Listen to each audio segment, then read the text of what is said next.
Hello everyone, I'm Dr. Darsh Shah. And I'm Dr. Altamash Raja. And welcome to Medicine Redefined, a podcast where we will explore the often overlooked but necessary components of health, what we consider to be the fundamentals. We will investigate topics and practices that can give you and your patients the best chance to optimize a healthy lifestyle. It's time to move the needle forward and put the health back in healthcare. All right, what's up, everyone? We're back here with another Lessons Learned. Alt, how you doing, man? I'm doing good, Betty. How are you? Good. Doing all right. Hanging in there. I'm waiting for the warm weather to come in, but I guess the groundhog. Any day now. It's just like it was 60 degrees like 2 days ago. Started snowing yesterday. I was driving back from the gym and my car was swerving and I wasn't even drunk. It was literally the wind just taking me all over the place. It was insane. That's scary. Well, I think Southern California, a couple of days, actually the weekend of the Super Bowl, they had a heat advisory. So it's just really about where you are, right? Insane, man. State of Pennsylvania, where we're dealing with the exact opposite. But Super Bowl weekend, I remember. Well, I remember reading that. So I was like, oh, that's interesting. But man, I'm with you. When is Groundhog Day? Did we pass it? We passed it. It's February 2nd. Saw his shadow. So predicting 6 weeks more of winter. But essentially the groundhog only comes out to see if there's mates. And so if there's no mates, it goes back in. But the question is, are there no mates because it's cold outside? I don't know. I do not know. Probably. I think if I was a mate and it was cold outside, I'd stay inside. I'll tell you that. I was like, nope, not going out the front door today. Nope. It's too cold. Nope. No, sir. Sweet. Oh, man. All right, man. Well, hey, all right, dude. Yeah, go for it. Yeah, no. So we had a couple of amazing guests for the last couple of weeks, and so where do you want to start? Where do you want to take it off? Sure. So what are these episodes 47 to 49 here. So Jade Wu, right? So she was our psychologist that also does behavioral sleep, dealing with insomnia patients. Then we went off to Dr. Cherie Chu, who is a wellness pediatrician, and then a PM&R colleague, and that last episode was Ragav Sharma, talking about preventive medicine. So let's take it off with the first episode then, Dr. Jade Wu. So this episode was all about sleep psychology, right? And what we were trying to dissect is insomnia and the link between that and anxiety. And, delving further into what causes this anxiety, insomnia, chicken or the egg kind of scenario, and how do people deal with it, right? I mean, sleep, we know, is such a huge issue. Insomnia is becoming a bigger and bigger issue as we move forward with technology, right? I mean, we now have the invention of blue blocking glasses and happy lights in the morning. So there's obviously a bigger culture now surrounding about getting proper sleep, and rightfully so. So what were your main takeaways from that? Yeah, no, I loved our approach, right? I mean, it really, you can really tease out when somebody has a lot of wisdom for a particular problem or just in life in general. She's been in this space for a long time working with people, and she's seen the quote unquote harm that all this information, just the overload information that we get on TikTok and social media and other platforms and books and whatnot, and even the media, right? They just take clickbait headlines about the importance of sleep, or rather the harm of not getting enough sleep. And there is a lot of truth to that. And I was happy that Jade was able to tease out that, hey, look, the fact of the matter is that adverse outcomes are greater for people who don't get enough sleep, not only for sleep deprived folks, but also for insomniacs. But maybe it is blown out of proportion. And also, more importantly, just emphasizing on that aspect isn't necessarily helpful, right? And so she gave a lot of strategies and actually the approach that she takes when she's having these discussions. And I really appreciated that she painted a context for us all to appreciate of, when what is important and how to approach it and how to think about it, really. Yeah, absolutely. I think, we live in this era where if we see a paper and we get a signal, right, showing that, hey, if you get 1 hour less of sleep per night, your cancer risk goes up 3 times, right? But that 3 times might be from like 0.001 to 0.003, right? So it's about actually looking at what is significant and like what actually matters in life. And, me and you have read Matthew Walker's book, and we love Matthew Walker and we think he's a brilliant scientist. But I advise people who have read that to also check out Alexei Guzzi's blog about kind of breaking down Matthew Walker's first chapter. And I think it's just so important to see both sides of the story, because on one side, there's Matthew Walker, who's legitimately trying to bring out good information, right? He does not mean to put out harm into the world when it comes to sleep. And he even says in his own podcast that he's not trying to scare people. He's just putting out the science, and that's it. And then he'll give you strategies. And then Alexi's approach was, well, let me break down every single number you put out there and why this is wrong and how this could be causing harm. And so it's very interesting to see both sides. And, you know, like I said, sleep is becoming more of this, rightfully so, again, it's becoming a health issue, but it's also becoming a health solution, right? So we're looking at technologies like 8 Sleep and Whoop and Oura Ring that are tracking these data. But then with that comes, okay, well, now we see these issues. So how do we balance the pros and the cons of all of this? And a lot of times it depends on the person you are. If you're a baseline anxious person, you might take that, oh my God, I'm in the red recovery zone of Whoop or for the Oura Ring, whatever it might be, you know, I'm low. What do I have to do today to get better sleep, right? And we're going to try to implement better strategies versus like, hey, without this tracker, would you have thought of that? Like, you probably would have just lived your normal life and been fine, right? So I think we're adding more anxiety sometimes.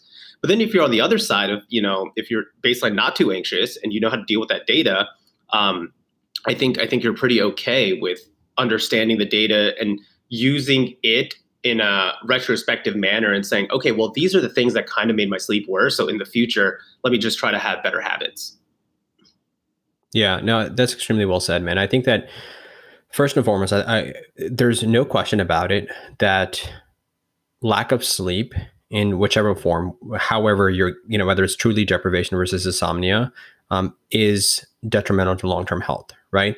I've already said that, but what Jade had talked about is, you know, she had all these interested in, you know, sideways approach into learning about sleep because she was learning about all these neurodegenerative conditions, right? Parkinson's, Alzheimer's, that kind of stuff. And we know that there's a good association, right? So there's correlation, but we also have some evidence to suggest there's causation for some of these things, mm-hmm. right? And so that's still being developed. Now, association studies are remarkably complex when it comes to that, to try to tease out what the one single thing is that's the cause of it. And that's beyond the scope of this discussion at this point. But I think that we need to just get out there. It's very, very important.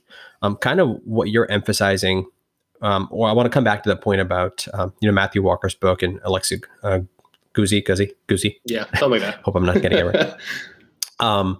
That he only dissected the first chapter, but it comes back to this broader question about communication. Right, mm-hmm. Communication and a mass level, right? Kind of, I mean, not a fraction of people are listening to this podcast as they read the book for Matthew Walker, but still, it's like you and I face this challenge every single day, right? When we post on social media, when we have discussions here about how are we communicating, because it's really about the interpretation, mm-hmm. That can be very, very challenging. And so, again, I go back to why I was so impressed with Jade is because she does this, right? It's when you're communicating at an individual level, it's a lot easier than communicating at the mass level. So I could change my mind on this, and I'm constantly working on how to refine that message so it isn't misinterpreted. But it is very, very, very challenging to curate a message that's going to be applicable, informative, and the least amount of, for lack of a better, offensive to every single person that you're talking to. Yeah. And so that's a challenge. And I think every single scientist is trying to communicate that or working on communicating that. I will plug in one more resource for people to listen to that kind of looks at both sides of this discussion. It's I think the John Barty podcast, but there's mm-hmm. a series, right? It's calling I'm calling BS or something about science and whatnot, and they actually revisit this as well, and they talk about, you know, both sides. And Alexi Guzzi comes on and talks about it. Matthew Walker's not on it, and he brings out other experts who mm-hmm. are routinely delivering public health messages on you know, how we can communicate that better. So I think that was very, very interesting and worthwhile for people who are interested as well. Yeah, that was actually a fantastic series, just in the whole realm of science and data and how we interpret. Like 100%. Yeah, we definitely need to like that, and recommend everyone checking that out. You know, to talk to your point about context, right? Like we can't people please everyone, right? Especially in Twitter, Instagram, where we don't have a whole chapter's worth of words that we can write. And so I always encourage people whenever they might disagree with something or want to get more clarification, ask those questions, right? Like ask the content creators those questions. The only problem with that is I think we're so afraid to because we might come across as one, ignorant, or two, dumb. So this might be kind of relevant, maybe a little irrelevant, but I remember seeing a post like last month on SportsCenter on their Instagram. And it was, I forget his name. I think it's Archie Manning Jr. or Eli Manning's son, I believe, right? And he's playing basketball. And he's playing basketball. He's okay. He's like an average player in high school, but he's going into, he's a 5-star recruit as a quarterback. And some guy, and the caption was, oh, Archie Manning or like playing basketball, but something football. And the first comment on there was like, wait, how do you know he doesn't want to go into basketball? Right. And then all these comments came in were like, are you stupid? Like, are you dumb? Like, why would he ever do that? Do you not see the way he's playing? And this guy responds, he's like, guys, I'm legitimately like just asking. Like, I don't mean anything by this. Like, I'm just asking. I don't know anything about him, but like, it's just crazy how people can't see emotion, right? They just see words and they just put their own perspective on things. And sure, if you're a football fanatic, you're going to know that Archie is probably going into football and not basketball. But for someone who just follows SportsCenter and knows nothing about football, how the hell would they know?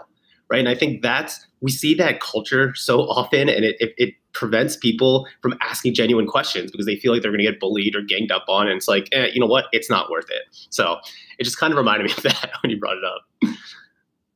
That is really interesting, but makes a lot of sense, right? I mean, it's one thing to even, I mean, there in communication, when you're just writing a bunch of words on paper, like there's so much that's lost, right? I mean, we talk about people who are really attuned with this, working with people all the time, say that there's so much lost when you're communicating behind a screen, right? This is kind of the issue with schools and whatnot, body language, facial expressions. I mean, the whole, at the risk of getting into this, but like the whole one argument behind not wearing masks is because so much of our communication is facial expressions, right? Right. And so you're not getting any of that. Yeah. It's interesting. Somebody that I respect a lot had Eric Gressy. I think he had just shared like a post or something that his wife had tagged him in. I don't know. There was a comment from somewhere. Somebody had said, "Hey, like happy to jump on a quick call if you think that'd be easier." And then the other person responded. It's like one of those like funny little things saying, quote, there's maybe not quote, paraphrasing. There's literally no situation where jumping on a call is better than email. And I found that to be very funny because, as I'm having these discussions with employers and trying to find a job, I think the person that I was talking to, my lawyer, said, hey, it's always a better idea to go back on call because a lot of stuff is missed and is lost in translation and through an email. I've always been that person. And I'm curious where you stand, because I think in today, like probably a Gen X and maybe younger folks, they like texting. They like getting that information like that. And I'm just the type of person who'll pick up and phone call and call people. Where are you on that spectrum? Yeah, man, I agree with you. I think the face-to-face, the more emotion, the better. But I can tell you I'm the exact opposite. Like I know that's one of my issues. Like I am 100% text, email. One of the best compliments, but also probably not compliments, is like, Darsh, I don't know how you respond so quickly to your text. Like I'm always strapped with. This is true. Like I'll respond within seconds. And it's not that like I let my phone use me. It's just like I always just have it, right? And for me, like, I don't know, I grew up in a family that respected punctuality, respected getting back. Like that's just what I do. I just try to get back as soon as possible. And I've learned to cut that back and be like, hey, there's actually probably disadvantages to this. But yeah, it's interesting. I don't know, man. With technology moving forward and we're thinking about avatars and metaverse and all this stuff, it's almost like you want to keep that basic human emotion, but you also need to learn how to adapt now to more of a technological forward texting, simulated augmented reality kind of world, right? So I think just having that balance is key. But I will say, when it comes to like job finding, or I know you posted that, Peter Attia, like the words matter, right? Like huge, right? Just being authentic is what I'm really trying to bring out on myself now. And like the last 2 years is like, how do I be as real as possible? How do I call out the BS, with friends or family? How do I actually put in words that matter, right? And that actually show how I feel. Because in the end, I think that's what matters, right? If we're trying to maintain relationships, we're trying to communicate better, get information across more effectively and efficiently, your word choice and your authenticity matter more. And you can't really do that over a text, right? I can't hear your voice. I can't hear your tone. I can't hear your inflection points. And so a lot of it gets missed. Yeah.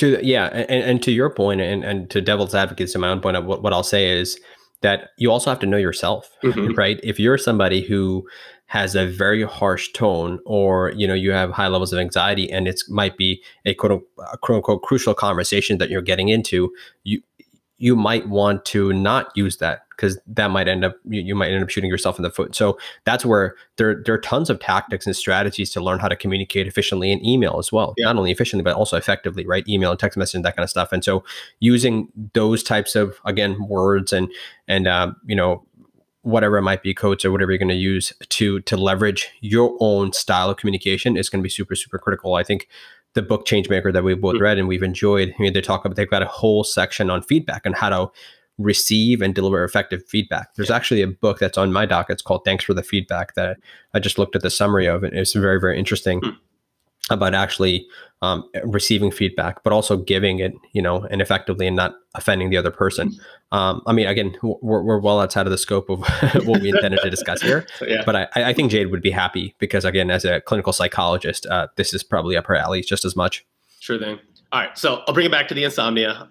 One of my key takeaways that I think is so important that I did not realize is things that insomniacs quote unquote do wrong, right? And again, we put that in quotes because you're not necessarily doing something wrong. It's just, how do we get you back to proper sleep, right? And so my father was someone who started all of a sudden just dealt with insomniac about like 2 years ago, really frustrated, really anxious with his sleep, couldn't get it, probably was sleeping 3 to 4 hours, and wasn't sleep deprived, right? So the difference between sleep deprivation and insomnia is how much opportunity of sleep do you have, right? So in insomniac, you have, let's say, 8 hours. There's nothing withholding you from getting that proper sleep, let's say, for however long you need. Whereas sleep deprivation is you don't even have the opportunity to sleep for however long you need. So, classic examples, that single mother working 2 to 3 jobs, night shift workers, things like that, where it disrupts your normal pattern of getting enough sleep. So one of the things she says is like, hey, if you are an insomniac, the best thing to do is undergo CBT, right? Cognitive behavioral therapy. Because too often we try to fix it on our own. And the way we do that is with sleep hygiene, right? So blue blockers, not watching television, meditating at night, doing all these different things. And what was interesting is that in sleep studies for insomniacs, the control arm is actually sleep hygiene. I would never have thought that. I would never have thought that sleep hygiene is just a placebo. And what you really need to do is actually take them through cognitive behavioral therapy, which there's a lot of components in it. But I can tell you from what I've seen with my father is they essentially shorten your wake up time window. So, let's say you normally want to sleep by, let's say, 10 p.m., you get up by 7 a.m., but that's not happening throughout the night. So what they'll do is, okay, try to go to sleep by 10, that's fine. But first we'll work on the time you wake up, and we'll shift that 7 a.m. up to, let's say, 5 a.m. So they're almost increasing your sleep drive, and they keep doing that. And they'll tell you like, hey, it doesn't matter. Even if you feel like you want to keep sleeping past 5, don't do it. We're going to keep you up. And then they'll work on the front end as well. And they'll try to make it like 12. So they keep shortening the window until you're finally like able to sleep, right? And there's nothing miraculous about this in a way. It's just creating a sleep drive and making you comfortable in understanding that, hey, you're able to sleep. Like, you can do it. All we had to do was just fix some hours up, but boom, here you go. And I remember telling my father before he went through CBT, hey, try the blue blockers out, try some ashwagandha, do this, do that. Being the doctor I am, I thought I was doing some good, but yeah, it wasn't working. And then what worked was cognitive behavioral therapy. Yeah, and that's a perfect segue. I mean, I think she had kind of highlighted the different types of sleep drive mechanisms, right, that help promote healthy sleep. And so what you're talking about largely, so the first one's the homeostatic sleep drive, right? And this is kind of I think in layman's terms, what is the sleep pressure that builds up throughout the day. And so it has a direct positive correlation with time awake, right? That's exactly the reason what you're describing. And so this is what's interesting about this actually is this is very sensitive to both cognitive and physical stimulation. So we talked about sleep pressure. The more active you are throughout the day physically, the more adenosine builds up in your system, and that's what's knocking you out, right, at the end of the day. But cognitively interesting does that same day. So if you do some mentally stimulating tasks, a lot of deep work throughout the day, but not only that, if you travel on vacation, right, and you do a tremendous amount of sightseeing, just that stimulation, the visual and cognitive stimulation, can actually help you sleep much better. So from both of those ends, I mean, it makes sense, right? Just in my small brain here, that you need to recover after you've had all this mental and physical stimulation. So that's one aspect of it as well. And actually the CDC website has a really awesome like module on this stuff. And they actually have a really nice graph that we can link in the show notes for that. So that's one aspect of it. And so folks who have like imbalances in the autonomic nervous system. So when you have insomnia and anxiety, your sympathetic nervous system is in hyperdrive, right? And so when that's the case, and that's why when you're stressed out, or whether it might be because you just ran a code, or you're stressed out about an exam or whatever it might be, if your sympathetic nervous system is in hyperdrive, it's going to make it much more challenging. So that this is exactly what first CBT component is going to be directly addressing. That being said, though, long-standing history of anxiety and insomnia can start to rewire your actual hormones and brain processes, right? And that's where the circadian sleep drive comes in. And so circadian sleep drive gets a ton of attention, I think. And so I won't spend too much time on this, but this is the one that's regulated by hormones, right? So the suprachiasmatic nucleus, the hypothalamus, which is the master circuit in your brain. This is your internal 24-hour-ish clock, because studies have shown that it's not always 24 hours for every single person. But what's interesting about this is, in terms of responding to different stimuli, exercise even influences this as much, right? However, the stimulus that affects us even more than exercise, even more than melatonin, stuff like that, is light. And Jade talked about that. And Jade talked about how that might be the most important thing, is anchoring your day by light in the morning, right? And so we all three of us here, and a lot of people that we know and we respect, actually have started implementing early light exposure during the day, how that's so critical to set your circadian sleep drive throughout the day, especially with stupidity of daylight saving times, which none of us are fans of. Got to move to Arizona. I don't know. Arizona, and there's another state, is there not? There probably is somewhere, around there. Yeah. Just a couple of states, I think. But anyways, and so that's the one that influences that. And again, there's a really cool picture that I shot that even actually through closed eyelids, the light penetrates through the retina and translates right over to the SCN and will augment the circadian sleep drive. So it's super, super important to control that as well, if you're going to be actually. So this is where I think one of the things, the only sound piece of advice I got when I was an intern on night shift is like, we had this sleep module, and they were like, oh, like if you're going to be working nights and you're driving home, just like wear sunglasses or something like that. And I'm not really sure it helped that much, but anyways, so that's all I'll say to that. So it's interesting. Yeah, Jade Wu just wrote a tweet on that, actually. I think there was someone wrote like a question tweet and was like, hey, what's the one thing you would like tell everyone if you could, one thing to do? And her answer was get light in the morning. And she even uses one of those light markers on morning. But the last thing I'll say about this episode is, if you're a clinician out there, healthcare provider, thinking about going into this kind of stuff, make sure you delve into your patient's history when it comes to sleep issues. Most people that come in with sleep issue will also have some sort of issue, right? It's rarely ever just solely sleep. And so, I've been doing a better job at this now, where I'll actually ask the patient, is it sleep onset? Is it sleep maintenance? What are they trying? What are they doing? Looking at their comorbidities, the exercise, all that stuff. Because as you said, we know that sleep and the hormones that it plays can rewire a lot of things. And so sleep is not just the lone wolf. It's affecting everything else. And then recognizing, hey, will sleep hygiene work for this patient, or should I be referring them to psychology, a sleep psychologist, and undergo CBT? And I think once you fix that sleep, you'll start to notice it's a world of a difference. Right on. All right, man, let's shift gears. Where we're going next, we're talking about children, lifestyle medicine in children? Yeah, absolutely. Lifestyle medicine in children. So just for context for people, Dr. Cherie Chu is a pediatrician.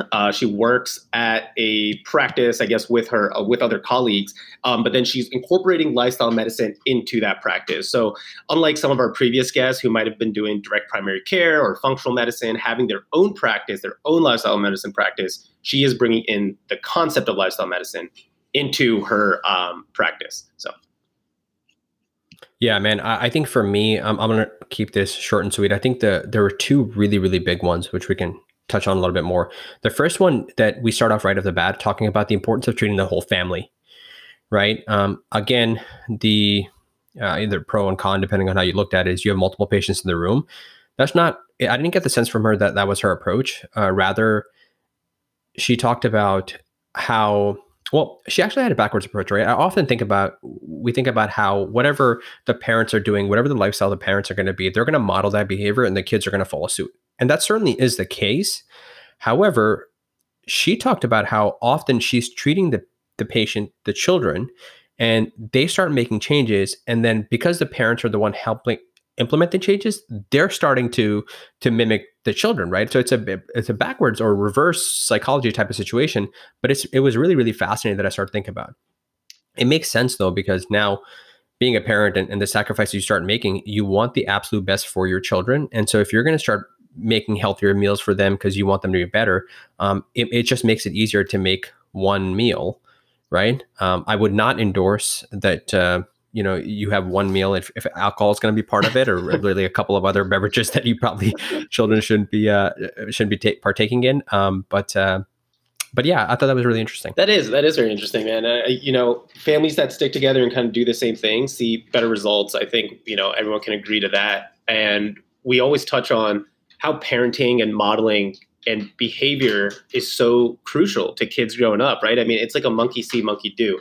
Kids you can't just tell a kid to do something and they're just going to do it, right? They're going to see what their parents do, and that's going to be whatever they think is most beneficial for them, right? So if they see their parents just watching YouTube at night, they're going to be like, oh, okay, I guess this is what you do, to become an adult and progress. But if they see you instead, reading a book and having better practices, I think that's what they're going to model, even better.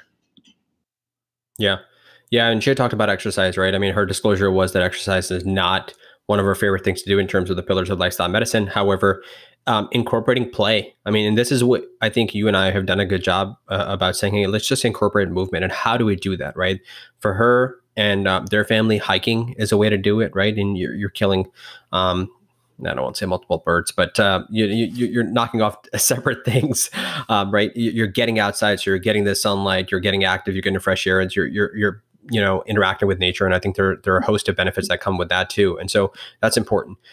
The concept of the story that she shared about how, I forget how old her children were, but when they're watching TV and the kids just like flip back, and I mean, that one hits home with me because it is challenging, man. Again, sleep deprivation is a very close part of my life. I thought I was done for the intern years, but here we are again.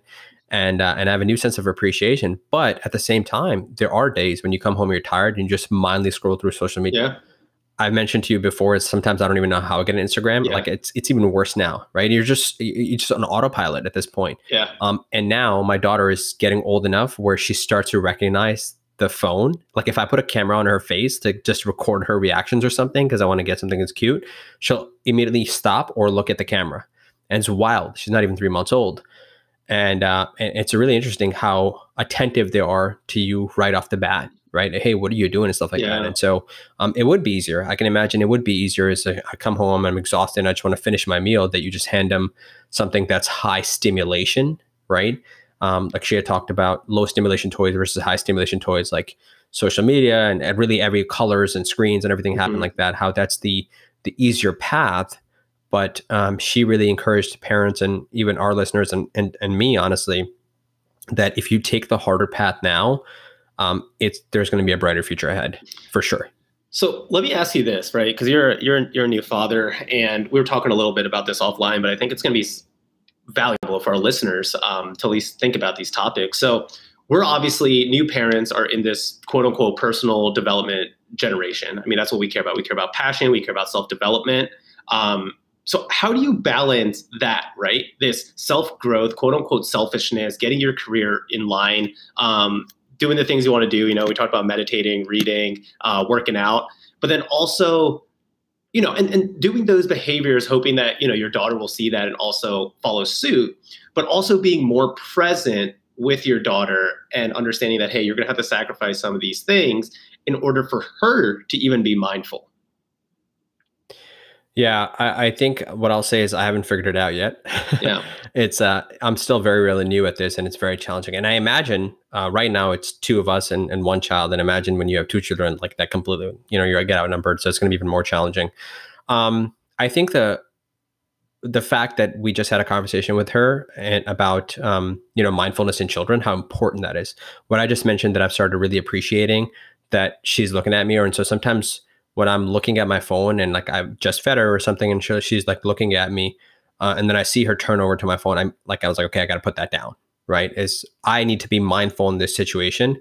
Yeah. As she mentioned, when the baby's in the doctor's office, they're so mindful, just looking at the paper, or they're looking at the toy and stuff like that. And we're born mindful. And it was such a fascinating thing to me. And then all of a sudden, as we get older, our attention gets hacked with everything else around us, but also internally as well, right? Your own thought process, you're not living in the present moment.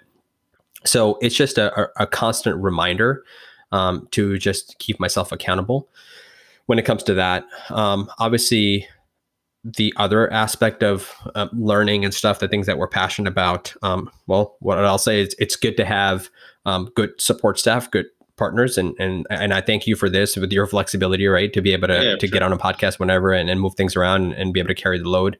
But going back to Jade's point, actually, when she talked about building in systems, super, super important, right? And so, like for instance, reading a book, like, okay, when am I going to do that, right? All right, so maybe now I'm not going to listen to music when I'm working out, right? Instead, I'm going to listen to that podcast because I don't have time, or I'm going to listen to a book and stuff, maybe a better book or something like that. Same thing, like, when I'm driving, I always did that anyway, but that time's going to be valuable too. And then ultimately being okay with the fact that this is just a phase in life that's going to pass. So I think about something Kelly Starrett said. He wasn't with us at the time. I think I heard him on another podcast, like the World's Best Dad podcast, talking about how there's the concept of balance, right? Which I thought it was really profound, that you're never always in balance, right? Yeah. It's a pendulum on both sides of the extreme, and it swings like 100 miles an hour. And there's a brief moment that you're actually in balance. And that one really stuck with me. I don't know why, but like right now, I'm okay. I'm okay with the fact that if I can get 3 hours of training in a week, that's a win. Yeah. That's really a win. And I think those who've really known me for a long time, if they heard that, they would be appalled. But I had to be okay with that. Hey, it's okay. It's okay if I sleep 5 hours. That's okay. This is going to pass like anything else. Like there's an important reason.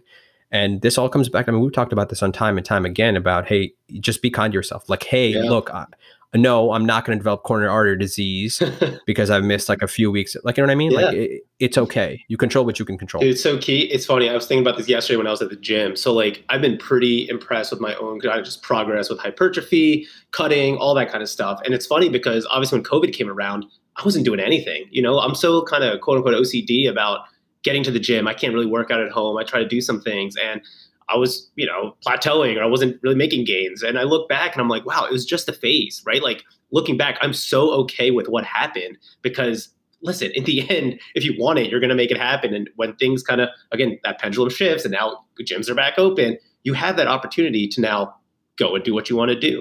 And understanding that, hey, this is how life's going to be. There's going to be a point again in the future where I won't have enough time to probably go in the gym and train, as which is what you're in right now. That's okay, So yeah, that's a great analogy that Kelly made there. Yeah, and to your point about training at home, like again, I'm very fortunate that I've got good tools at home that I can train. I mean, the gym that I have is literally a quarter of a mile away from my home, and it's just better. It's just better. I can jump around. I can do what I want to do. I can really train. And it's much more efficient of a workout.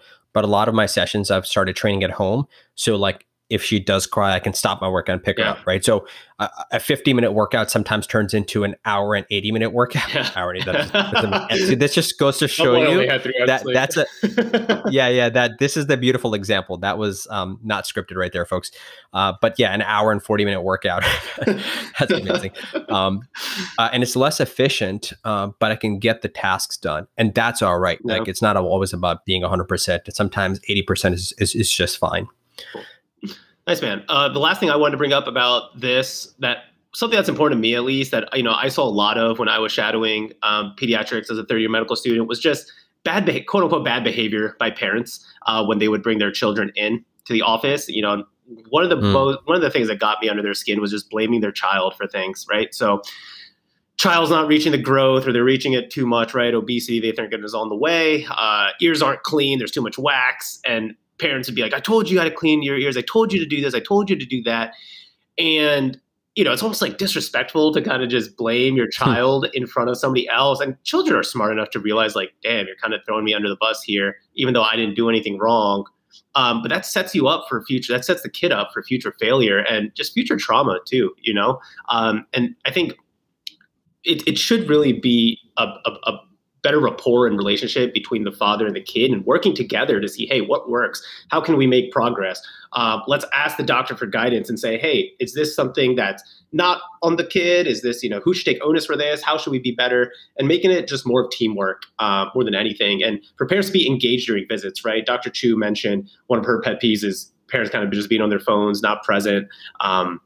So getting off your phone and just making sure that visit can go smoothly. Yeah, man, that's the word trauma that you use. I'm glad you used that word. It's so funny because, and then like we inflict this damage. I mean, we do it to ourselves all the time, right? And I remember I had an attending, he was a med peds attending who talked about how his frustration was and how he liked working with kids rather than adults, because most of the issues that adults present with in terms of chronic illnesses, right?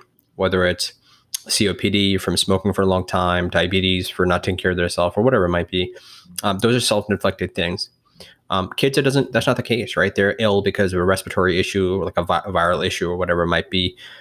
But sometimes they have issues because of what's inflicted upon them by their parents, or the external factors, right?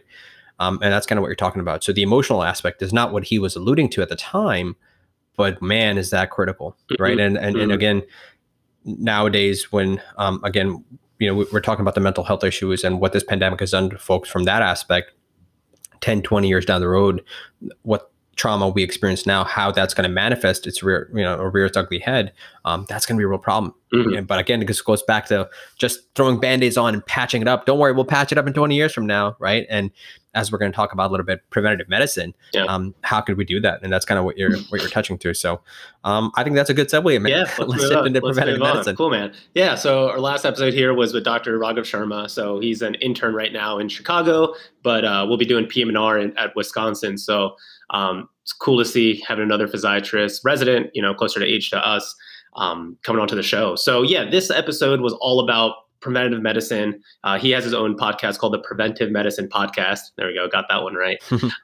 And his kind of definition and his perspective on what he's doing, why he started it, and what his goals are. Yeah, dude. Impressed fellow podcaster, but I really love the mission of their show, right? And I think what I want to emphasize is, what the hell does that even mean? And we asked him that. It's the maybe the keystone question. Is that appropriate? On their podcast that they ask every single person. And he had a really good blog, an article on his blog about this, which we can link for folks. But I really, really like his definition of it, and or not even definition, but his approach, his philosophy on it. And I looked this up, right? And because people talk about this all the time. We talk about this all the time. And that's kind of a sideways mission of our show as well.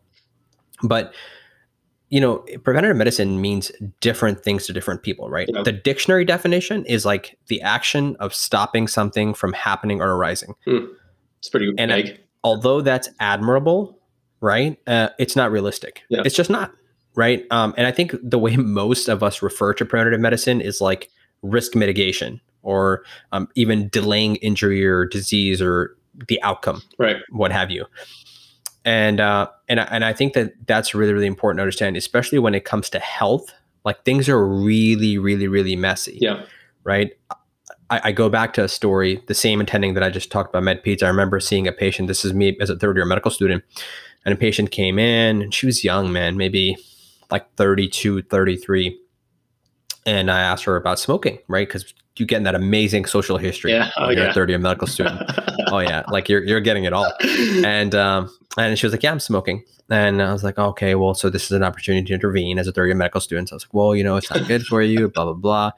And this person was in a trolling mood and she just wanted to give me a difficult time. Yeah. And she was like, okay, well, what about like, you could still get cancer. How do you know? I know somebody who got cancer even though they didn't smoke. Like, what do you have to say to that? True. And at the time I wasn't equipped and I wasn't even ready for that. Yeah. And it was interesting. But what I'm getting at is no, you cannot prevent every single thing. Do we know that, smoking can increase your chances of lung cancer? Absolutely. Nobody questions that anymore, right? Mm-hmm. We've got health campaigns, we've got all kinds of stuff like that. But you know what? There are a ton of other things that are responsible for lung cancer as well.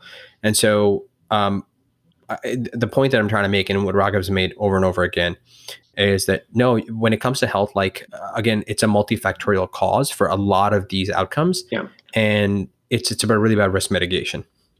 Yeah, I think the one thing that Raghav said that really made a lasting impact on me was, hey, you can prevent at any point, right? Like the way we typically think about it is before chronic disease occurs, right? Primary prevention. But he's like, no, there's tertiary, there's quaternary, like you can keep going down the road. So no matter what stage the patient's at, and then even hospice, right? Like for those that know, like when we're thinking about death and dying and how to make that as comfortable as possible, you could even do preventive medicine then. And he actually recently just brought on a guest to talk about that.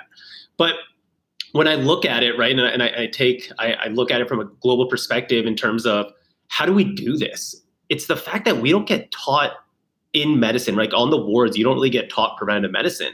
We're almost in this mindset of, okay, if chronic disease occurs, that's it. There's nothing much we can really do besides treatment and stop them from going further, right? Which I guess is preventive medicine, but we don't think of it that way. So we think of it in terms of preventive, lifestyle, kind of together in this bunch, which we think of in younger patients who we want to change their diets, change these more on the surface lifestyle factors, their diet, their exercise, their movement, their stress, these types of things, so that we can prevent chronic disease from happening, right? But how can we change providers' mindsets from saying, okay, let's look at this visit, sure, with the medication, everything that we're going on, but more from a preventative mindset? How much better would that be for everyone, right? And I think we'd start to influence patients better. I think our language would improve with the patient, our rapport would improve, and we just learn more. And I think through that, we start looking at the data even better.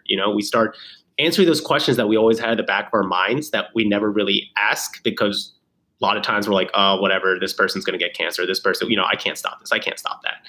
But I think it really shapes who we become as providers, but also kind of changes healthcare. Yeah, such a sound point. And I think for those of folks that are still considering a career in medicine that might be listening, there are actually residencies for preventive medicine. And a bulk of the exposure that you get is in, I think most of them end up with a master's degree in public health, because again, these messages have to be communicated at the mass level, like we've already talked about a couple of times. But to your point about the different types of preventive medicine, I'm going to lay those out because I think that's worthwhile, right? You already touched on primary prevention. Secondary prevention is the next level, right? So this is something that's reducing basically the risk of complications once you have the disease. And also like earlier diagnosis and intervention to prevent progression. So a classic example would be pre-diabetes. We know that actually that's kind of fallen out of favor too, like diabetes, like strict time points, right? I think just for folks who know that there's a marker called A1C, which is like a 3-month snapshot, not a 3-month snapshot, like a 3-month video of like how your blood glucose or sugar is controlled. And when your A1C is a certain number, we say you're a diabetic. When a certain number is pre-diabetic, I think it's kind of falling out of favor right there, right? When you're pre-diabetes, the risk of cardiovascular disease down the road is actually, literature supports, is just as bad as diabetes, right? So preventing or mitigating the risk of progression to diabetes would be secondary prevention. Tertiary would be like putting rehab measures in after somebody had a stroke, right? So this is where inpatient rehab, our world, comes in. When somebody had a stroke, you're getting them as strong as possible so they don't go home and fall and break a hip, right? That's a tertiary prevention type of situation. Same thing with cardiac rehab programs, so they can go up and down stairs and they can be functional afterwards. And then quaternary prevention, which is somewhat more of a novel concept. That's what he talked about. It's like where you're preventing over medicalizations. The hospice point that you brought up, like, hey, we don't want folks to your end of life care issues, and you want to protect the patient from excessive medical invasion and stuff, right? To compromise their quality of life. And I think that's worthwhile for people to know. Yeah, absolutely. Yeah, I couldn't have said it better, man. I think it's a perfect segue to also talk about now kind of evidence-based medicine, which was another topic that we talked about. And this is interesting, right? Because I think Raghav made a great point that evidence-based medicine, again, just like preventive medicine, means different things to different people. You have the people who Mm, see one article that supports their view and they're like, boom, here's the evidence. You see people who see both sides of the views and are like, okay, there's no evidence. You see people who just take anecdotal sides, right? There's, oh, well, this patient did this, so it must be true. So it's and again, we're living in this world where everyone and everything is saying, no, evidence, evidence, evidence, evidence. Where is it? Where is it? Where is it? Where's the data? Show me, show me, show me. And it gets overwhelming, right? And I think it's important to kind of break this down, but also for a lot of the people out there to kind of just take a step back and realize like, hey, this is all nuance. This is all gray area. We know from even 30, 40 years ago, the things that we once thought were true are not anymore, right? So coming in with the approach as a provider to understand like, hey, this is what the evidence quote unquote shows, right? This is what the data shows. This is what anecdotes I've seen. This is how I want to practice and how I think it could, benefit the patient. It's something that we have to look more into rather than finding, and looking at our biases, right? Rather than saying, okay, this is what I believe in. I'm only going to listen to people who agree with me, right? Which is exactly what's happening with the COVID pandemic. I think that's super important. And the one thing that you said in this podcast that is so true is, not letting the evidence dictate your practice, but letting it guide it, right? Like that is so key. You can't let the evidence dictate. It's going to be a zero-sum game eventually, right? I mean, sure, there's certain things out there that are strict, sure, they 100% this is what the evidence shows. But a lot of it, I mean, I'm sure you can find a study out there that's like, actually, this doesn't show as much as we thought it did. So what are you going to do at that point? Are you going to be a provider who just doesn't do anything? No. I mean, you're going to do what you think is best. But again, let the evidence guide and not dictate. yeah. I mean, that's amazing. I'm trying to figure out what else is there for me to add is, I think that the point is just that the external evidence in terms of literature and data, like on PubMed, which for anybody can access to, and that's where all the, the platform for a lot of the studies is. I think it was John Ioannidis or whatever. Like you have somewhere in the neighborhood. I don't know why 70,000 studies per day get published or something like that. Yeah, it's insane. And yeah, I mean, are they all amazing studies? I don't know, probably not. And so also sifting through the literature and seeing and evaluating the methods to see what's actually a good study versus not, that's also a task in itself. It's very, very challenging. The fact of the matter is, we were just talking about it offline, is when we post something on social media, like people don't even want to click on the post to read something for 30 seconds. Yeah. What makes people, I mean, you know what I mean? Like nobody's going to want to read a 10-page paper or like 15-page paper, a scientific paper. Like that's just not exciting. Like people can't even read books, right? I mean, when you want 30-second clips. So that's a challenge in itself. And the other point of it is, I think that, to your point, is like, there's also harm in not doing something because if there isn't evidence, right? There's a cost of doing something, right? Those are the risks these are conversations that I have with patient, but I also tell people like there's a risk of not doing something, right? That's the risk to your quality of life, whatever it might be. Maybe we don't have randomized control, like hundreds of randomized control studies to support this intervention. But we also, have enough evidence and, all I can do is point you in the direction and then you have to decide. How I feel about this today, because I do have my own patients and we have to make decisions on a daily basis, is I think that as the risk of harm gets greater and greater, I think we need to be more rigorous about the data, the quote unquote evidence, the external evidence and the studies that we have to support that, right? I think when the risk of harm is very, very low, I feel comfortable to say, okay, it's worth a try, right? What do you have to lose? You still have things to lose, right? There's effort, there's money, financial harm, those kinds of, I talk about this all the time, but it's not as great as like maybe a harm of like getting a big surgical procedure done when there isn't evidence behind it, or injecting something in somebody. Like for instance, we talk about this in an upcoming episode of amniotic tissue, right? Products that are injected into people. Like now we actually have evidence to support that cause infections and morbidity down the road. And hey, that cannot happen. So I think that is really, really important for people to consider as well. Yeah, absolutely. Just a couple follow-ups for what you just said. So you mentioned how the number of papers are just so increased now, right? If you look back, I think in the 70s, the doubling time for the amount of information was like 5 to 10 years. And now it's like 2 to 4 weeks. The amount of papers that are double, the amount of scientific information. So obviously 99% of that is going to be like bogus garbage, because we live in this time right now where people just want to publish, right? We build our resumes, our self-worth, our job opportunities, all this by how much writing can we put on a resume based off being a first author to the last author. And it's funny, if you go to PubMed, right, and you type in any keyword, on that left side, you'll see the years, right, from like 1900 to 2020, and you just see it go up. Like the amount of blue bars you see on that right side from like 2010 to 2020 is astronomical compared to what you were seeing in the past. Now, obviously, that's because, we have more people, we're searching for things, we're looking for things, but it just also shows you how much more information is out there, right? So again, I think a lot of this turns out to be a zero-sum game when we look at everything. The second thing I wanted to mention, oh my God, I lost my train of thought actually. Oh no, here we go, was talking about evidence, right? So a lot of people like to say there's no evidence for this, right? Well, that's wrong. There's actually just no data for it, right? And so the absence of data does not mean the absence of evidence, right? And I think that's such an important part for clinicians to understand, people in policy that do public health to understand, is just that if we don't know something, that doesn't mean we know it works or it doesn't. It just means that we have to do an experiment to understand it, right? So you can't knock it down or you can't support it. Those are really kind of the two things I wanted to bring up that I think. Yeah, I think I think what you're getting at, and I say it right. The saying actually, you said it perfectly. But I think the more catchy and ringy saying is the absence of evidence is not the evidence of absence. Oh, there we go. Right? Yeah. That's what a lot of folks talk about, which is true, right? I mean, what people will always throw is like, hey, listen, I don't need a randomized controlled trial to tell me that jumping out of a 30,000 foot airplane or whatever where it is I need a parachute for that. I don't need that study. I know that it works, and people kind of use that. Yeah. And I go back to episode, again, I think maybe episode 14, Dr. Jerry Malenga, when he came on, talked about, hey, this term ABM, evidence-based medicine, used to be, or it's now become a pseudo armor for the academician, and say, hey, listen, there isn't any evidence, and you can't. But at the same time, it's like, I brought up the discussion of orthobiologics of, hey, it's really hard. You could say, and you could dismiss folks and saying, hey, listen, if you're living on the fringe, it's very, very challenging.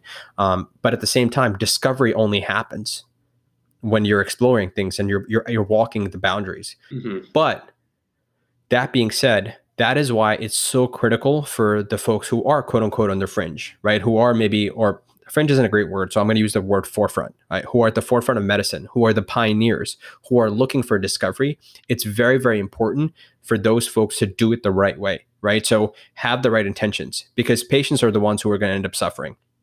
And so, actually collect data. This is why I like what Dr. Malenga talked about, the importance of collecting data, is because, again, I keep using the word orthobiologics example. If you can do all the kinds of PRP, all the kinds of MSE procedures and cellular procedures and make tons of money and make it a very lucrative business, and if it's working, it is your obligation to actually try to collect this data and publish it.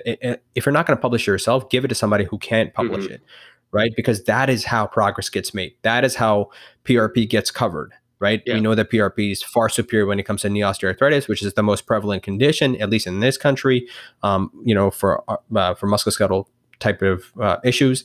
And so that has to happen. And the onus is on us. And to Raghav's point, though, when, his thing is all about preventive medicine, is it's also incumbent upon folks like us to make sure that we're communicating the evidence appropriately, right? Mm-hmm. Communicating the message. This comes back full circle to the discussion that we had talking about, public health messages of how important it is to make sure, hey, look, this is kind of what the science says, and then also let's understand it well, and then to the layperson communicate, hey, look, there's a lot of nuance to this, and I'll try to explain to you the best you can so you would really understand it, and let's make a informed decision together because we're partners. Yeah, absolutely, man. Last point I'll make here is, I like thinking about the future. I always tell Mira these things like, hey, what if this happens? What if that happens? And lately what's been on my mind is, with the advent of precision medicine, right? Nutrition, fitness, we're trying to be more guided towards the individual. How does the evidence kind of guide us through that, right? I think we're going to be seeing more case reports. We're going to be seeing more smaller studies just showing like, hey, this is what I did with my subset, of population. So I think it's going to get interesting to see kind of where the world goes, especially with all these tech companies, looking at the gut microbiome to the heart to meditation and all trying to make a difference in terms of making it more personalized. So should be an interesting upcoming years. Dare I say medicine's getting redefined, bro? I think so. I think so. Awesome, man. Well, guys, another awesome episode. Thank you all for listening. Really appreciate you guys. As always, if you have feedback, please reach out to us. You can hit us up on social media, MedRedefined on Twitter, Instagram. Email us, medredefined@gmail.com. Love to hear feedback, but also, anything good that you like that we're doing, whether you hate or love our voices, can't change those really. But, any feedback, positive or negative is appreciated. Thank you.